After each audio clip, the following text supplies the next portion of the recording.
Welcome back to Outdoors with Larry Ray on ESPN 790 AM, brought to you proudly by the Tennessee Wildlife and Resources Agency. Hey, good Saturday morning and welcome back to Outdoors with Larry Ray.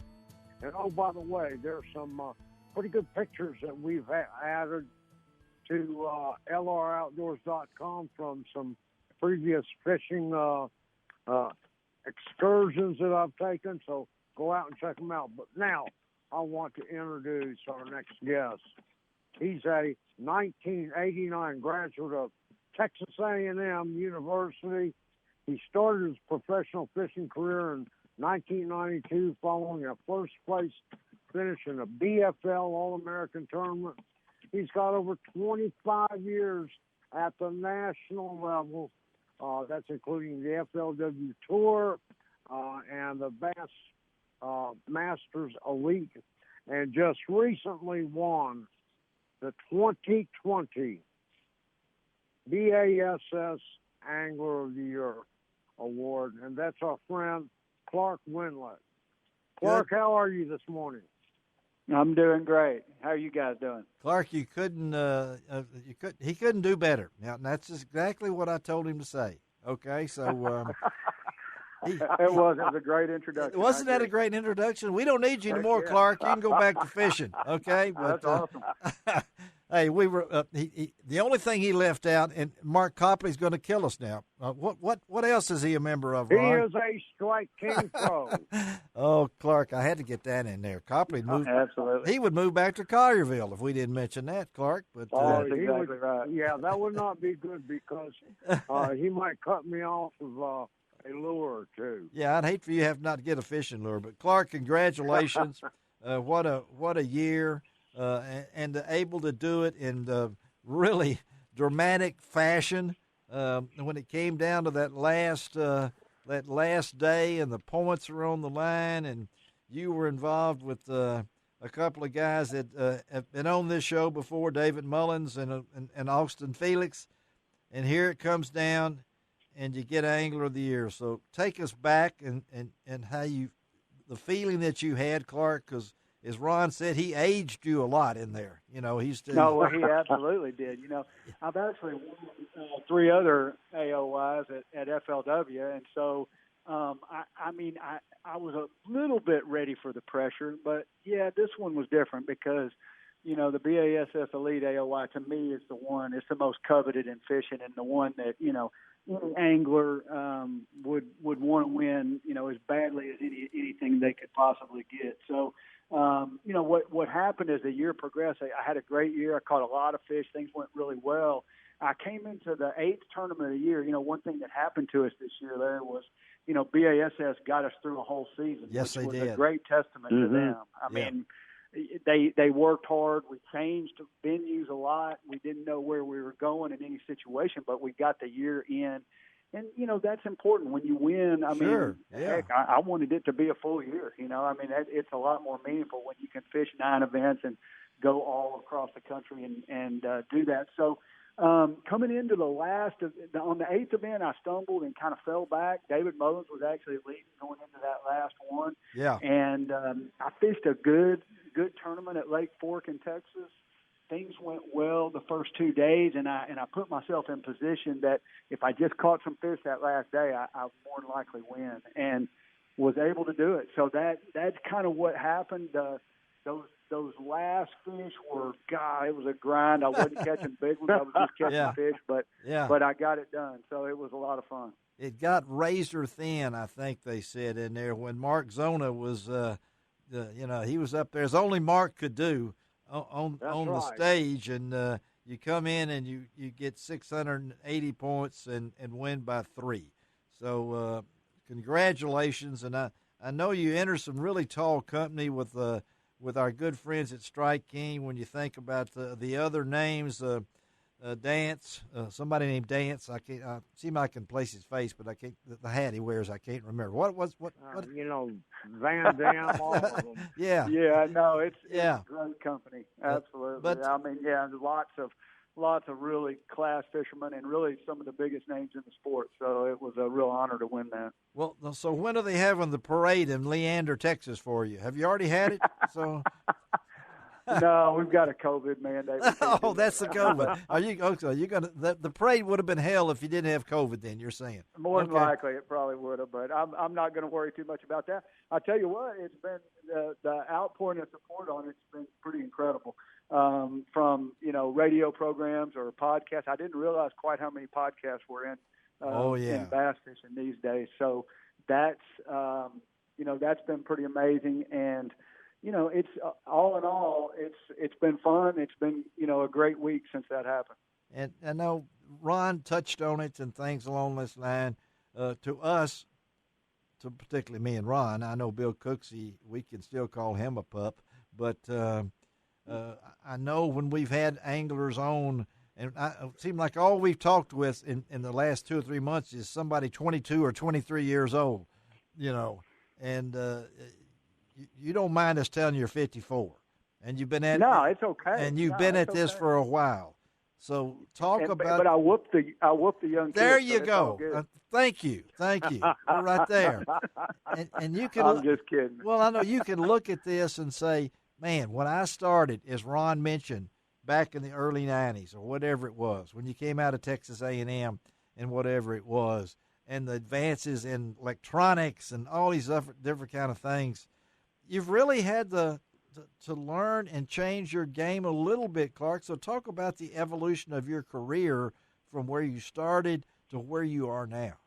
Mm-hmm. Yeah, I hear a lot of people talk about it, Larry, just talking about, the fishermen are so much better today than they were, say 20 years ago. Well, it's really not true. I mean, the fishermen, what they had to work with, whether it be electronics or tackle or baits or boats or just a little bit of everything, they were as good as you could be. And if anybody, if you take one of these really great young fishermen today and put him back then, he would have been good, but he wouldn't have been, necessarily any better than what we got now. Now the people are just using the electronics that are available, or the boats, or the technology, or all the tackle advances that we have, and using that to their advantage. And so I've had to change a lot. And one thing that I can say for sure that I feel like is attributed to that success is that I've never really, just stayed and decided that my game's good enough. I'm going to continue. I'm just going to keep fishing the way I do. Yeah. It really just doesn't work. The honest to God truth about it is that the youth drives the sport, and you're talking about all the young kids that you've had on lately. Well, what happens is they learn quicker, and the electronics, they love all the new technology. The old guys like me don't want to go learn the new technology, but basically these guys use it, and even though an older guy might be a really great fisherman, he's still got to be able to adapt to all the tackle advances and all the electronics advances to have any way to compete. And so if there's one thing I'm proud of is that I just didn't get stuck and not try to learn. I basically go out and learn each and every day. I think youth drives the sport, and I think it's really good because, I've got to continue to learn to keep up with them. Well, again, we're talking to Clark Wendlandt. He's the member of the Strike King Lure Company Pro Staff for many, many years. He is the BSS Angler of the Year, which is quite an honor. Becomes, along with Kevin Van Dam, who won it 7 times, Dance, Mark Davis, Jimmy Houston, Denny Breyer, and Greg Hackney. Of course, I don't know if they're going to put you on the Wheaties box like they did Denny back in '87, which I still have that box. I don't know if the Wheaties are any good, but I still have that box. But the way he's done it, and Clark, I know. What does this do for you now as you head into 2021? I mean, I know that competitive drive is still there. So talk about what this means to you and what's ahead for next year. Well, I mean, winning it is a dream come true for me because, when I started, I started way back. My first BASS event, I won the All-American in '92, and my first BASS event was in the September of '92. And the dreams that I had were kind of spawned by people like Bill Dance and Rick Clunn and just guys that, Jimmy Houston and guys that I just heard about. And, I thought, hey, if they can do it, why can't I do it? And so those guys kind of gave me the incentive, not necessarily the incentive, but just the inspiration to go out and try to do it. I love to compete. And so, yes. And I'm still enjoying it. Our kids now are both married and both got great husbands. And now my wife travels with me, and she's just as much responsible for this as me. She does all the stuff behind the scenes. So, I mean, it's we just travel together and are enjoying it. And I'm looking forward to 2021. Can't wait till the season starts. Well, I think that, that wife behind you, you and Patty, and, of course, your kids, Emily and Katie, I know that these are trying times, but, again, congratulations on a great job. And, I was thinking as you were talking about that, and when I grew up, and Cooksey, you're listening in, aren't you? Two of the greatest athletes I ever covered when I was covering high schools in prep sports was somebody named Reggie White and Too Tall Jones. And I can tell you right now, Reggie White would be just as good if he was playing today as he would have been back there when he played for the Showboats and when he played for Chattanooga Howard, I think it was. So absolutely, I totally agree with that. And so it just, it's hard to compare what was and what has, but congratulations. I mean, it makes us feel good. I mean, to have. Well, one of the things about us older guys. There we go. We've got a lot more experience, and I'm going to give you an example.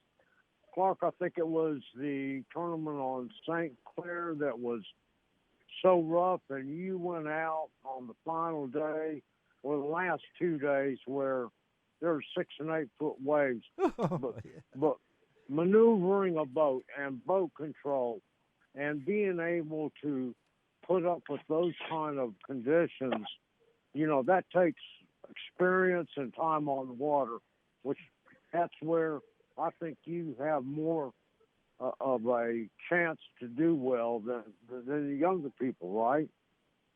Well, yeah. I mean, the good thing about it is when I was really young in my career, I had a particular pro, a guy named Robert Tucker. He used to fish bass years and years ago, and he was a saltwater captain. And he just told me, he said, "Listen, running rough water is not that bad, Clark.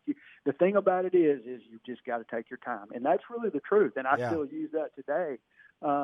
If you get in a hurry in rough water, well, I mean, you got a chance to either hurt yourself or sink your boat or get yourself in trouble. But if you really take your time, keep that nose up in the air, you can run through some really rough seas. And even though it's not anything we look forward to, I mean, I knew where the biggest fish were on that particular lake, and I decided I had to go out there. So that's just what we did. And I know one thing before we let you go, Clark. I know physical condition is also mentioned in this thing too, because everybody just thinks, hey, this is fun just to go out and fish. You guys beat yourselves to death.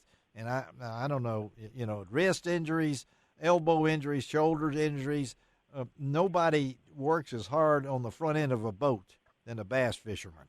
So my hat's off to you that you've stayed the course, so to speak, as Ron Wong would say.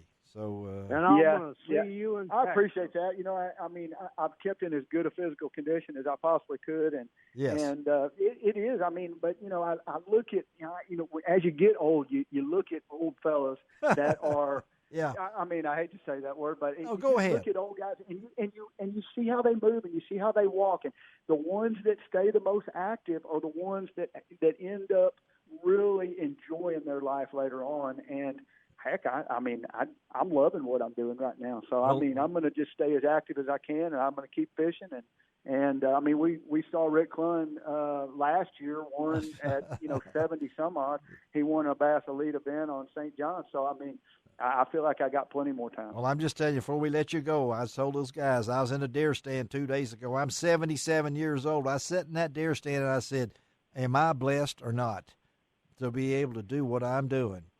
And know that God allows me to have these extra years that a lot of my friends didn't have, buddy. And so keep staying the court, Clark. Okay, man? Well, that sounds good. And listen, I want to tell you one other thing, Larry. I'm as blessed as I can be, too. I mean, the good Lord's blessed me so much it's not even funny. Yes. I feel like it's an honor to just have the opportunity to compete, and I appreciate you guys having me on. All right, man. You got a lot of fans in Memphis here and a lot of places. We'll stay in touch, Clark, and have a great holiday weekend, and we'll talk to you after the first of the year. So Ron will look out for Ron Wong. You know, he'll be there. In Texas. He'll see you in Texas. Okay. All right, Clark. That sounds awesome. I look forward to it. Thank you, guys. All right, let's take a break. Be right back on Outdoors with Larry Ray.